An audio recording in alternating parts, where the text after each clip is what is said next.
ఇండస్ట్రీలో పెద్దలు ఎవరైనా ముందుకొచ్చి మీకు హెల్ప్ చేయడం గాని? ఇప్పుడు నాకు ఈరోజే దిల్ రాజు గారి నుంచి ఫోన్ వచ్చిందన్న. హ్మ్. ఇప్పుడే మన హ్మ్. స్టూడియోకి వస్తుంటే హ్మ్. ఫోన్ చేసి వాళ్ళ మేనేజరు, ఏంటి వెంకట్‌కి ఏమైందంట ఫస్ట్ కనుక్కోండి హ్మ్.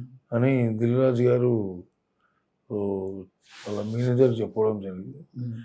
నేను వస్తుంటే అన్న ఇట్లా సంగతి అంటే ఇక రాజానామాలకు దిల్ రాజు గారు ఆది సినిమా అప్పటి నుంచి బాగా 'ఆది' మూవీ. పరిచయస్తుడు. హ్మ్. మేమంటే మంచి అభిమానం. నేనంటే మంచికి మంచి మనిషి. హ్మ్. నేను అట్లా కూడా అనుకున్న. ఒక దిల్ రాజు అన్న ఫోన్ చేసిండు. హ్యాపీగా ఫీల్ అయినా. 'దిల్ రాజు' గారు ముందుంటారు మంచి చేయడంలో ఆ! నాకు తెలిసి. అయితే ఇక ఇప్పటిదాకా లేనిది ఈరోజే ఇప్పుడు హ్మ్. వస్తుంటే జరిగింది. ఇక తర్వాత చిరంజీవి గారి ఆఫీస్ నుంచి కూడా స్పందన వచ్చింది. హ్మ్. నిన్న మొన్న అంతా. మన యాంకరు రోహిణి గారికి హ్మ్. ఫోన్ చేసిర్రంట ఇట్లా సంగతని. రామ్ చరణ్ బాబు కూడా ఫోన్ వచ్చింది ఇట్లా సంగతి. వెంకట పోయి మేము ఫోన్ లేపలే అంట. హ్మ్. అంటే ఇక ఎవరితోని ఏం మాట్లాడాలా ఏం అర్థమైతలేదు. హ్మ్. 2 రోజుల నుంచి అయితే ఫోన్ టోటల్‌గా బిజీ. హ్మ్.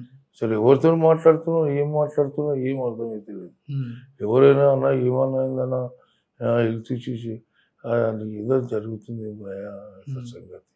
ఎంతమందికి ఏం సమాధానం చెప్పాలా? అసలు నాకు హ్మ్. అసలు పిచ్చిలేసిపోతుంది ఈ 2 రోజుల నుంచి. అంటే ఎవ్వరి హెల్ప్ కోరుకోరు మీరు. కోరుకోకూడదనుకునే వ్యక్తి మీరు. వ్యక్తి కాబట్టి సింపతి కూడా ఇదేంది నాకు తెలిసి నచ్చదు. అంటే మీకు బాగలేదనేది ఆ! ఇంకా బాధ పెడుతూ ఉంటదేమో. ఆ! నేను చెప్పుకోలేక కాదు. పెద్ద పెద్దోళ్ళున్నారు. హ్మ్. పెద్ద పెద్దోళ్ళు ఎమ్మెల్యేలున్నారు. కానీ ఎవరు చెప్పుకోలేక, హ్మ్. చెప్పుకోని పరిస్థితి. నా పరిస్థితి నాకేందిది హ్మ్. అని ఒక బాగా మూడ్ అప్‌సెట్‌లో హ్మ్. ఉండిపోయినుంటి.